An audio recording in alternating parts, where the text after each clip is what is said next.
চোর মমতাকে টাইট দিতে গেছিলাম, টাইট দিয়ে এসেছি। সোমবার রাতে দিল্লি থেকে ফেরেন বিরোধী দলনেতা শুভেন্দু অধিকারী। তার এই মন্তব্যের পরেই মঙ্গলবার সকাল থেকে শুরু হয়ে যায় ইডির অভিযান। 100 দিনের কাজে দুর্নীতির অভিযোগে সল্টলেক, হুগলি, ঝাড়গ্রাম, মুর্শিদাবাদ সহ 4টি জেলার 6টি জায়গায় তল্লাশি শুরু করে কেন্দ্রীয় বাহিনী। তৃণমূলের অভিযোগ, শুভেন্দু অধিকারী কলকাঠি নেড়েছেন। দিল্লি গিয়ে তিনি অভিযোগ করতেই নয়া তদন্ত শুরু হয়েছে, দাবি তৃণমূল নেত্রী শশী পাঁজার। সকাল থেকে আমরা দেখছি ইডির অভিযান চলছে পশ্চিমবাংলায় 3-4টে জায়গা মিলে। আপনারা শুধু ক্রোনোলজিটা দেখুন।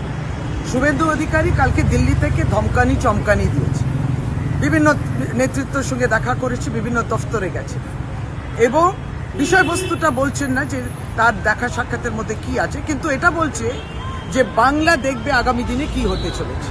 ইডির দাবি 2019, 20 এবং 21 সালে মুর্শিদাবাদের বেলডাঙ্গা ও হুগলির ধনেখালি থানা মিলিয়ে মোট 5টি অভিযোগ দায়ের হয়। তার ভিত্তিতেই তদন্তে নেমে ইডির দাবি, কেন্দ্রের মনরেগা প্রকল্পের কোটি কোটি টাকা নয়ছয় হয়েছে। কোথাও ভুয়ো জব কার্ড, কোথাও ভুয়ো বেল, কোথাও জাতিগত শংসাপত্র জালিয়াতি করে ভুয়ো অ্যাকাউন্ট খুলে 100 দিনের কাজের টাকা আত্মসাৎ করা হয়েছে। দুর্নীতি চক্রের মানি ট্রেল খুঁজতে গিয়ে একাধিক সরকারি আধিকারিকের নাম উঠে আসে। তার ভিত্তিতেই 6টি জায়গায় তল্লাশি অভিযান চালাচ্ছে ED. Bureau report, West Bengal live.